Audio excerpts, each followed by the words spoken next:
요한계시록 8장 6절부터 13절.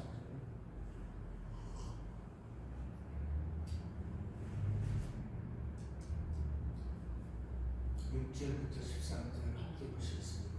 시작. 일곱 나팔을 가진 일곱 천사가 나팔을 들게 하라. 첫째 천사가 나팔을 부니 이것들 모방과 불이 나와서 쌍의 쏟아지네 땅의 생물이 타버리고 수물의 성분의 일도 타버리고 각종 푸른 불도 다 버렸다. 둘째 천사가 나팔을 부니 불 붙는 큰 산과 같은 것이 바다에 던져지네 바다의 3분의 1이 그가 되고 바다 가운데 생명 가진 피조물들의 3분의 1이 죽고 배들의 3분의 1이 깨지더라. 셋째 천사가 나팔을 부니 횃불같이 타는 큰 별이 하늘에서 떨어져 하늘의 3분의 1과 여러 별색에 떨어지니 이 별의 이름은 술수기라. 물의 3분의 1이 술수기 때문에 그 물이 술수기 되므로 많은 사람이 죽더라.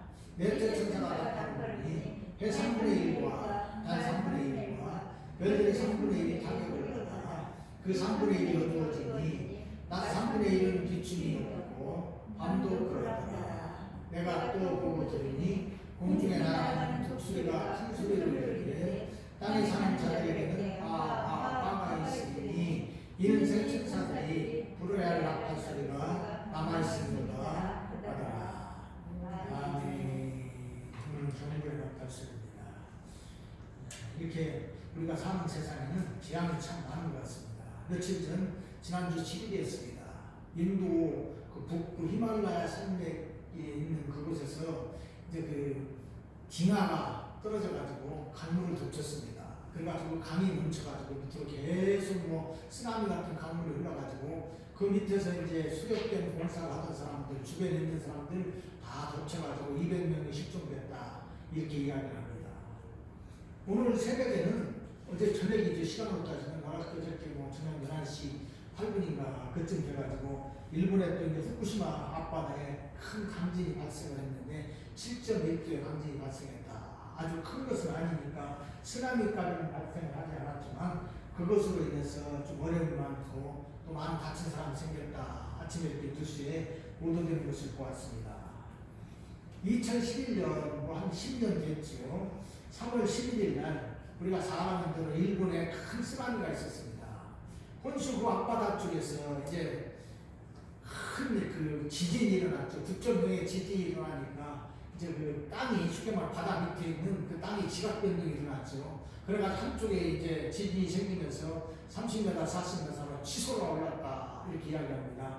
갑자기 이제 땅이 치솟아 오르니까 바닷물이 뒤집어지고 크게 바닷물이 뒤집으니까 해일이 이제 지나쳐가지고 쓰나미가 생겼습니다. 그래서 일본 그 이제 동쪽에 있는 가까운 그 육지를 덮쳐가지고 바닷물이 10m 이상 올라와서 우리가 뭐 TV에서 봤습니다만은 배가 막 육지로 넘어오고 집들이 막 떠날려가고 사람들이 뭐 말할 것도 없지요. 그때 24,500명 정도가 실종되거나 죽었다 이렇게 이야기를 합니다.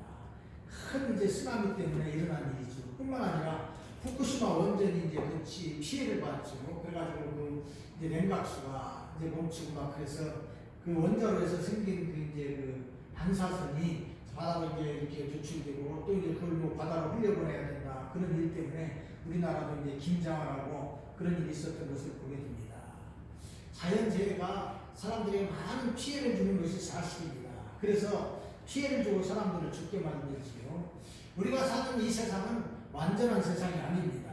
언제든지 큰 위험이 닥칠 수가 있습니다. 성경은 예수님께서 이제 다시 오시기 전에 이 세상에 많은 그런 그 재앙들, 환난들이 일어날 것을 우리들에게 말씀해 주시는데 특별히 요한계시록에서는 이것을 아주 적나라하게 보여주고 있음을 우리가 보게 됩니다. 말세의 징조가 무엇이냐? 이단이 일어나지요. 전쟁이 일어나고 이런 재앙 같은 이런 환난, 쉽게 말해 이런 것들이 일어나는 것이 바로 이제 말세의 징조다. 우리가 이렇게 이야기를 하고 성경은 우리들에게 그것을 보여주고 있는 것입니다. 우리가 이제 오랜만에 요한계시록에 돌아왔습니다만은 요한계시록을 살펴본 대로 인자가 7인을 떼시죠. 7인을 다 떼시는데 7인을 떼시고 나서 이제 7째 인을 떼실 때에 7째 나팔이 등장합니다. 일곱 나팔은 일곱 재앙의 나팔입니다. 나팔을 이제 순서대로 불게 되면 계속해서 재앙이 이제 이 땅에 임하는 것을 보게 됩니다. 오늘 본문은 첫 번째부터 네 번째 나팔에 따른 재앙이 임하는 그런 내용입니다. 그리고 이제 다섯 번째 나팔부터는 이제 9장에서 나오는데 이때는 완전하게 불신자들에게만 임하는 그런 재앙입니다. 오늘 이제 1번에서 4번까지 재앙도 결국은 불신자들에게 경고하는 재앙인데 오늘 그런 내용을 살펴보도록 하겠습니다.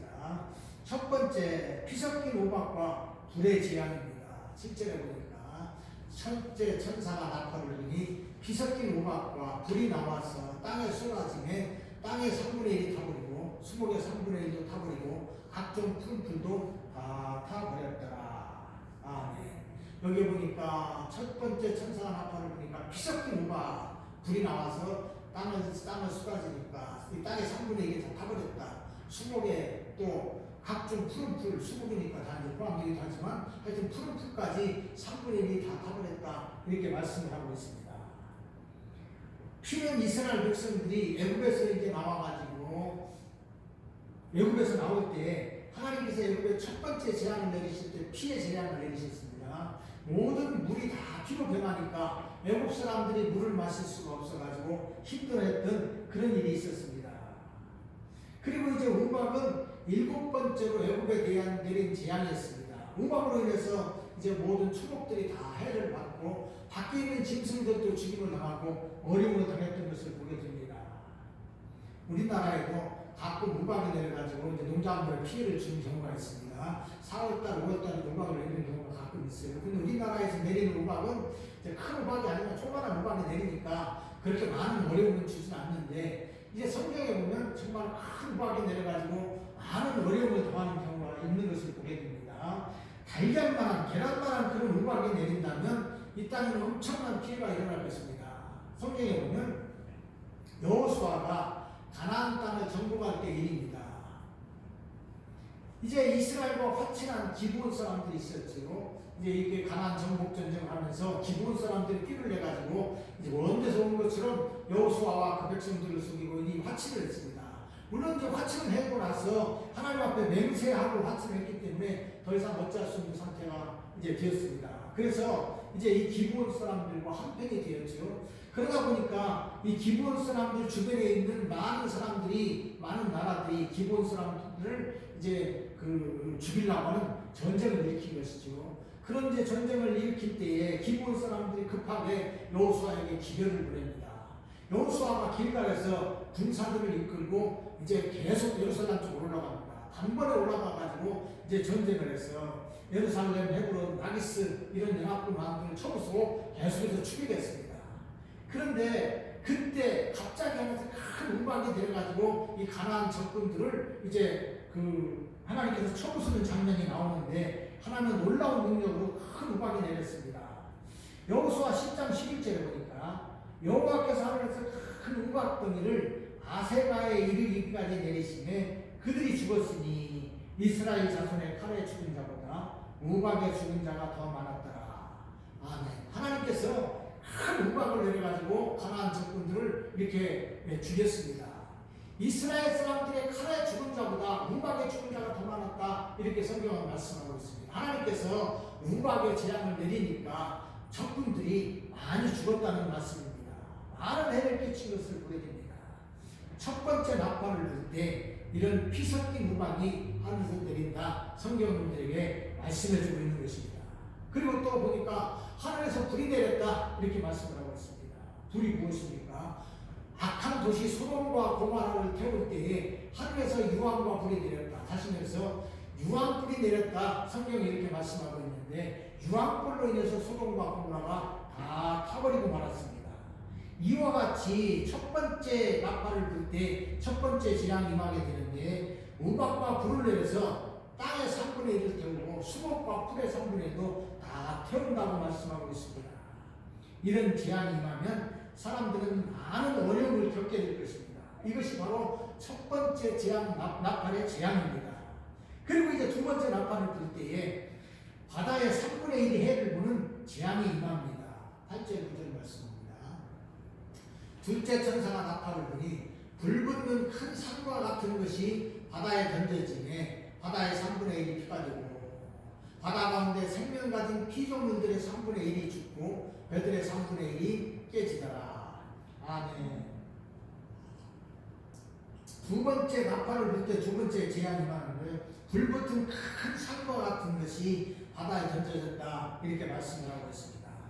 큰 산과 같이 어마어마한 큰 것이 바다에 던져지면 바닷물이 요동을 하지 않겠습니까? 완전히 바닷물이 다 뒤집힐 것입니다. 그래서 그 파장이 얼마나 큰지 이 생물의 3분의 1, 다시 말해서 물고기 같은 것들의 3분의 1이 죽고 배들의 3분의 1이 깨졌다. 성경은 이렇게 말씀하고 있습니다.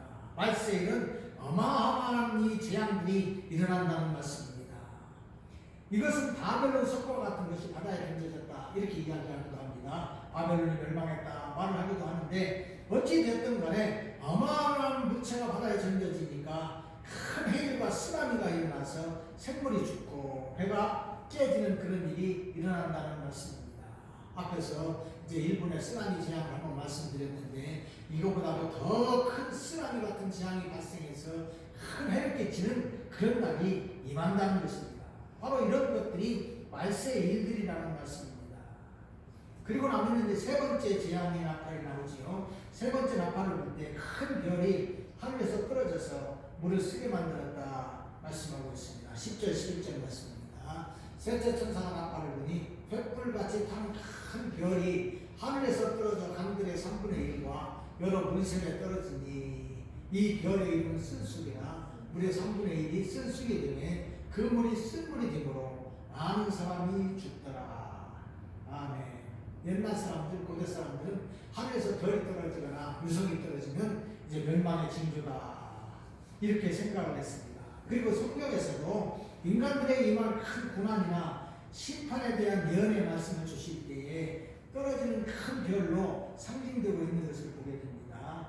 떨어진 별의 이름은 쓴쑥이다 이렇게 말씀을 합니다.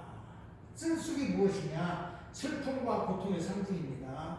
이사야서 12장에 보면 바벨론이 바로 떨어진 별이다 이렇게 말씀을 하고 있는데 아침의 아들 계명성이 그 계명성인 바벨론이 하루아침에 멸망당할 것을 말씀해 주셨습니다. 우상을 숭배하고 교만해서 하나님 자리에 앉은 계명성 바벨론이 멸망을 당한 것입니다.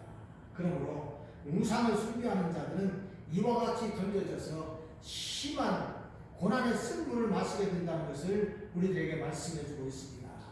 많은 사람들이 하나님을 보내고 하나님을 떠나서 우상 숭배를 합니다.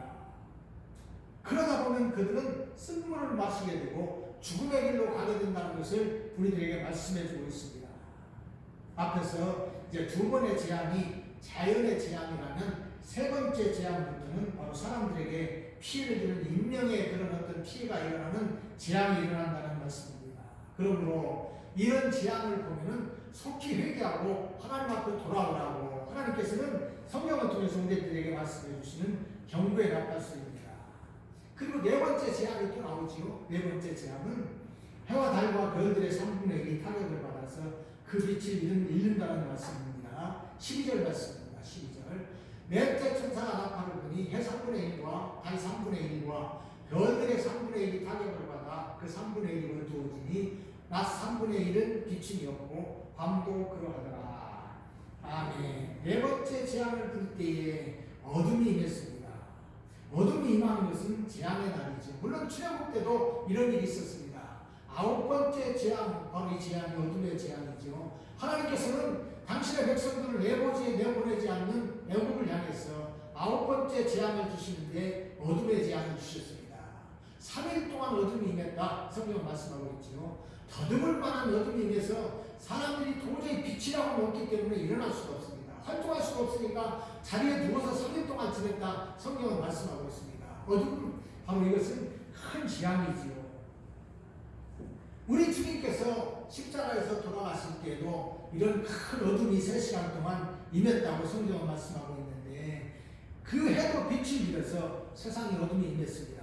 마태복음 27장 45절 46절에 보니까 제6시로부터 온 땅에 어둠이 임하여 제9시까지 계속되더니 제9시쯤에 예수께서 크게 소리질러 이르시되 엘리 엘리 라마 사박다니 하시니 이는 곧 나의 하나님 나의 하나님 어찌하여 나를 버리셨나이까 하는 뜻이라. 아멘. 예수님께서 십자가에서 돌아가실 때의 일입니다. 예수님께서 십자가에 돌아가실 때 하나님으로부터 버림을 받았습니다. 우리들의 죄를 위해서 예수님께서 하나님으로부터 버림을 받으시고 3시간 동안 큰 고난을 당하셨습니다. 얼마나 힘이 드셨습니까? 엘리 라마 사박다니 나의 하나님 나의 하나님 어찌하여 나를 버리셨나이까 예수님께서 부르셨습니다. 3시간 동안의 고통이었죠. 그때 어떤 일이 일어났었느냐? 바로 어둠이 임했습니다. 해도 그 빛이 일었습니다. 피조세계도 예수님의 그 고통을 함께 했다는 말씀입니다.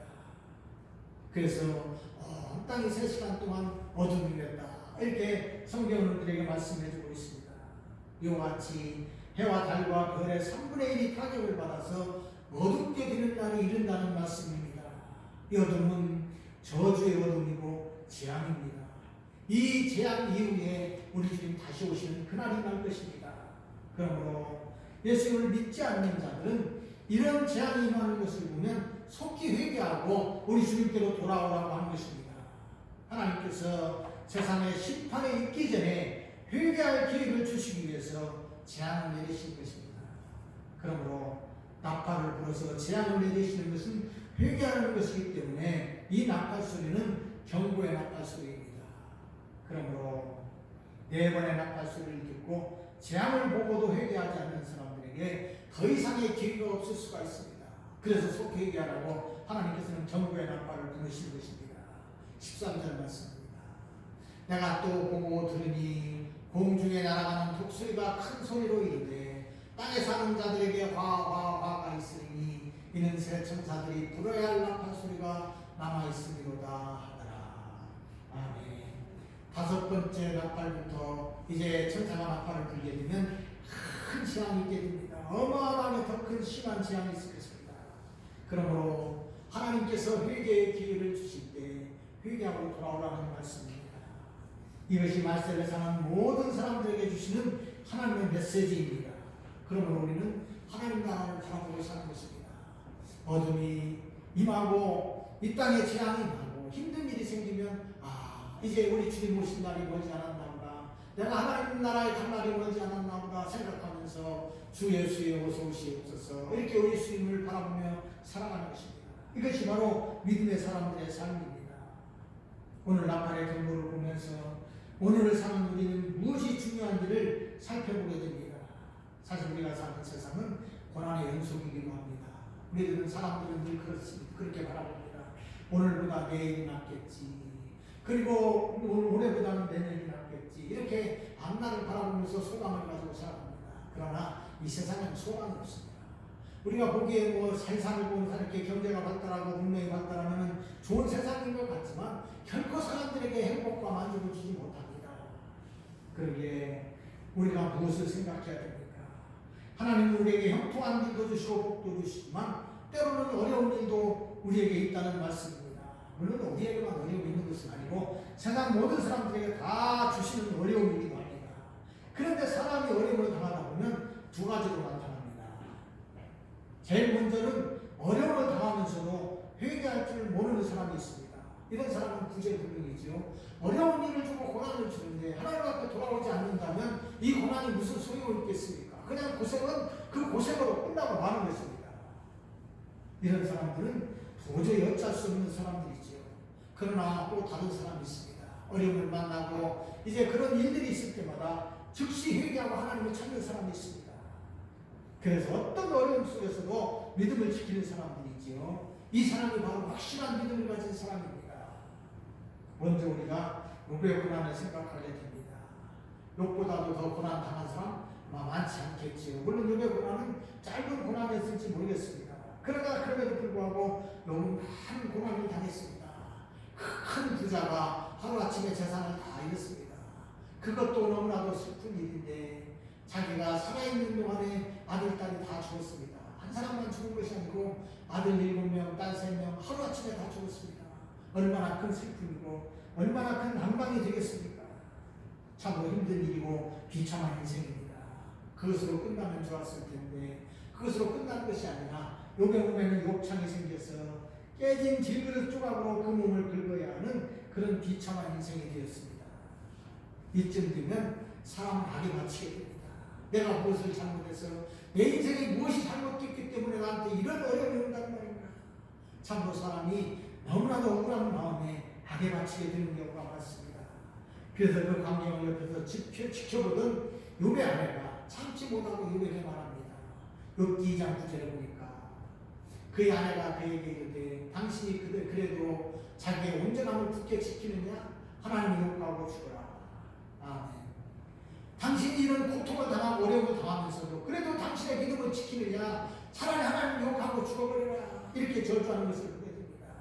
어쩌면 욥의 아내의 이 말이 맞는 말인지는 모르겠습니다. 하나님을 잘 섬기고 믿음의 삶을 살던 욥이 이런 상태가 되었으니까 하나님을 원망하는 것은 당연한 일인지도 모르겠습니다. 그래서 이런 어려움을 당하면 무엇 때문에 그런 하나님을 믿느냐? 차라리 하나님을 욕하고 자살해라 이렇게 말하는 것입니다. 그러나 이런 것은 믿음 없는 사람의 태도고 믿음 없는 사람의 말입니다. 그런 의미에서 보면 욥의 아내는 믿음이 없는 사람이라 이렇게 말할 수 있을 것입니다. 그러나 믿음의 사람은 그런 것이 아닙니다. 욥은 그런 어려움 중에서도 인내하고 그래도 믿음을 지키고 하나님을 바라보는 그런 삶을 살았던 것입니다. 그러기에 욥이 바로 믿음의 사람입니다. 욥기 2장 10절에 보면 그가 이르되 그대의 말이 한 어리석은 여자의 말 같더라. 우리가 하나님께 복을 받았은즉 화도 받지 아니하겠느냐 하고 이 모든 일에 욥이 입술로 범죄하지 아니하니라. 아멘. 욥은 이런 극심한 어려움 속에서도 하나님을 원망하지 않았습니다. 믿음의 사람은 환경이 아무리 어렵고 극심한 고난이 닥칠지라도 하나님을 원망하지 않는 것입니다. 그럼에도 불구하고 하나님을 바라보고 하나님을 믿는 것입니다. 입술로 범죄하거나 불평하지도 않습니다. 하나님은 능력의 하나님이고 자비하신 은혜의 하나님이시기 때문에 그렇습니다. 하나님께서 때로는 성도에게도 잠시 어려움을 주시지만 그래도 참고 견디고 이기는 사람에게는 구원을 허락하시고 은혜의 복도 주십니다. 욥도 그의 믿음을 지키고 인내의 신앙을 가졌을 때에 갑절의 복을 주었던 것을 우리가 욥기를 통해서 보게 됩니다. 다윗도 그런 사람이었습니다. 다윗이 하나님 앞에 부르심을 받고 기름 부음을 받았습니다. 그래서 하나님의 능력으로 블레셋 거인 장수 바로 골리앗을 돌 하나, 물맷돌 하나로 쳐 죽였습니다. 대단한 일 아닙니까? 이제 그 앞에서 벌벌 떨고 나아갈 수도 없는 적군 장수입니다. 다윗이 어린 나이에 가서 큰 공을 세웠습니다. 그러면 이제부터 다윗의 앞날은 승승장구할 줄 알았습니다. 그런데 오히려 이 일이 계기가 돼가지고 다윗에게 고난이 닥쳐왔습니다. 사울왕이 그런 다윗을 보고 시기하고 질투하기 시작했습니다. 참으로 시기 질투가 얼마나 무서운지 모릅니다. 그때부터 사울은 다윗을 죽이려고 합니다. 많은 군사를 끌고서 이렇게 거느리고 다윗을 쫓아가는 것이죠. 다윗은 참으로 많은 고난 속에서 죽을 수밖에 없는 그런 상태에 있었습니다. 그를 죽이려고 하는 사람은 일반 사람이 아니고 왕입니다. 그것도 자기 민족, 자기 백성의 왕이지요. 그러기에 다윗은 참으로 그 신세가 말할 수 없이 비참한 지경에 되었습니다. 늘 피해서 도망다녀야 했습니다. 하루 이틀 1년도 아니고 10몇 년 동안 사울의 이 살해 위협을 피해서 도망다니는 그런 상태에서 다윗은 참으로 힘들고 어려웠습니다. 그래서 그가 하나님 앞에 부르짖을 수밖에 없었습니다. 하나님 앞에 기도할 수밖에 없었던 것이죠. 시편 13편 1절 2절 말씀에 여호와여 어느 때까지니까 나를 영원히 잊으시나이까 주의 얼굴을 나에게서 어느 때까지 숨기시겠나이까 나의 영혼이 범민하고 종일토록 마음에 근심하기를 어느 때까지 하오며 내 원수가 나를 치며 자랑하기를 어느 때까지 하리이까. 아멘. 다윗은 어려움 중에서 하나님 앞으로 쏘합니다. 어느 때까지 하나님이여 이렇게 참고 계십니까? 어느 때나 나의 이 억울함을 풀어주겠습니까? 이렇게 하나님 앞에 기도했습니다. 그럼에도 불구하고 다윗은 한 번도 하나님을 원망하지 않았습니다. 늘 기도하면서 하나님과 동행하고 또 하나님과 함께했기 때문에 결국 하나님께서는 사울왕을 전쟁에서 죽게 하시고 다윗을 통해서 하나님 나라 임금을 삼으셨습니다. 이스라엘 왕으로 세우신 하나님의 놀라운 역사입니다. 그래서 다윗은 지난 날들의 일을 돌아보면서 왕이 되었을 때에 하나님을 찬양하고 하나님 앞에 감사하는 그런 삶을 살았던 것입니다. 시편 18편 1절 2절에 나의 힘이신 여호와여 내가 주를 사랑하나이다. 여호와는 나의 반석이시요 나의 요새시요 나를 건지시는 이시요 나의 하나님이시요 내가 그 안에 피한 나의 바위시요 나의 방패시요 나의 구원의 뿌리시요 나의 산성이시로다. 아멘. 성도에게 어려움이 있습니다. 어떤 분들에게는 극심한 어려움들을 합니다. 그러나 그 어려움을 참고 하나님과 동행하는 사람들에게 하나님께서는 반드시 구원을 베풀어 주십니다. 뿐만 아니라 인생에도 이제 옛날을 돌아보면서 그런 날이 있었구나, 하나님께서 그래도 나를 보았었구나, 하나님이 나를 사랑하셨구나 생각하면서 하나님 앞에 감사하는 그런 삶을 사는 것입니다. 그러기에 성도에게 어려움은 훈련의 때입니다. 하나님께서는 감당할 시험만큼만 우리에게 주신다 말씀하고 있습니다. 사람이 감당할 시험만 하나님이 주십니다. 그리고 극심한 어려움 가운데서 죽을 것 같은 날이 있다 할지라도 하나님께서는 피할 길을 주십니다. 피할 길을 주셔서 우리를 도우시는 우리 하나님이십니다. 우리 주님이 우리와 함께 하십니다. 이제 제자들이 밤에 배를 타고 갈릴리 바다를 건너고 있었습니다. 그들은 어부들이지요. 배를 잘 타고 있었습니다. 그런데 그 밤에 얼마나 큰 풍랑이 일어났는지 아무리 노를 저어도 앞으로 나갈 수가 없습니다. 참으로 힘들고 어려운 밤이고 위험한 밤이었습니다. 자기들의 생각에 큰 위험을 느끼고 있는 그때에 예수님께서는 풍랑을 걸으셔서 제자들에게 오셨습니다. 그리고 주님 말씀하십니다. 내니 두려워하지 말라. 내가 왔으니 두려워하지 말라. 그리고 예수님께서는 제자들이 탄 배에 오르셨습니다. 제자들이 탄 배에 오르시고 나니까 언제 그랬냐는 듯이 갑자기 바람이 멈추고 물길이 잔잔해졌습니다. 예수님께서 제자들의 배에 오르시자마자 이 모든 자연들이 예수님 앞에 순종을 해서 바람이 그치고 풍랑이 그쳤던 것을 보게 됩니다. 무슨 말입니까? 아무리 우리가 세상에서 어려운 일이 있고 힘든 일을 만난다 할지라도 우리 주님이 함께 하시면 우리는 안전하다고 말입니다. 주님이 함께 하시기 때문에, 우리와 함께 하시기 때문에 우리는 이기고도 남는다는 말씀입니다.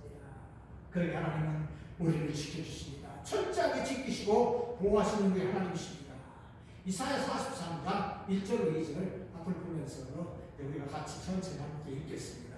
시작. 야곱아 너를 창조하신 여호와께서 지금 말씀하시니라. 이스라엘아 너를 지으시니가 말씀하시니라. 너는 두려워하지 말라. 내가 너를 구속하였고 내가 너를 지금하여 불렀나니 너는 내 것이다. 내가 물 가운데로 지날 때 내가 너와 함께 할 것이나 강을 건널 때 물이 너를 침몰하지 못할 것이며 네가 물 가운데로 지날 때 타지도 않을 것이요 불꽃이 너를 사르지도 못하리니. 아멘. 너는 내 것이라. 너는 두려워하지 말라. 내가 너를 구원하였고 내가 너를 치명하여 불렀나니 너는 내 것이라. 하나님 말씀하시면서 내가 너희를 철저하게 보호하시겠다 말씀하고 있습니다. 물 가운데로 지나가면 참으로 큰 물결을 보면 겁이 납니다. 큰 불을 보면 무섭습니다.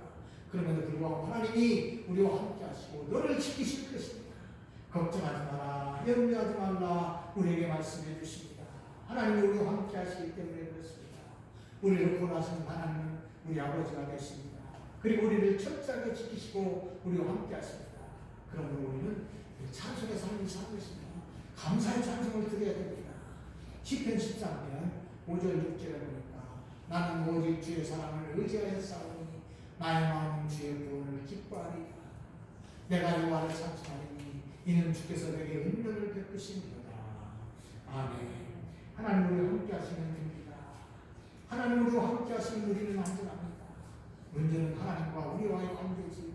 사람에게 가장 큰 문제는 재앙이 아닙니다. 죄의 문제입니다. 인간의 죄 때문에 세상에 재앙이 오고 어려움도 오고 또 병도 오고 그런 것입니다. 그러나 우리가 주님과 동행할 때 하나님께서 함께 하시기 때문에 우리는 어떤 일이 있는다 할지라도 하나님께서 함께 하신다면 어려움을 다 극복해낼 줄을 믿습니다. 우리는 코로나 바이러스로 인한 어려움 가운데 있습니다. 이런저런 이야기를 하면서 정부에서는 사람들을 유도하려고 합니다. 그러나 우리가 이것이 언제까지 갈지 모르고 더 큰 재앙이 또 올지도 모르는 일입니다. 세상에는 결코 평안만 있는 것이 아니기 때문에 그렇습니다. 그럼에도 불구하고 우리는 두려워하지 않습니다. 능력의 주님, 권능의 주님께서 우리와 함께 하시고 그 주님은 우리를 돕기 때문에 그렇습니다. 너는 내 것이라. 말씀하시는 하나님이 계시기 때문에 우리는 하나님을 굳게 믿고 늘 주님과 동행하는 그런 삶을 살아가시기 바랍니다. 하나님께서 늘 보호하시고 은혜 베풀어주시고 축복된 우리로 우리를 인도하시고 함께 하실 줄을 믿고 주님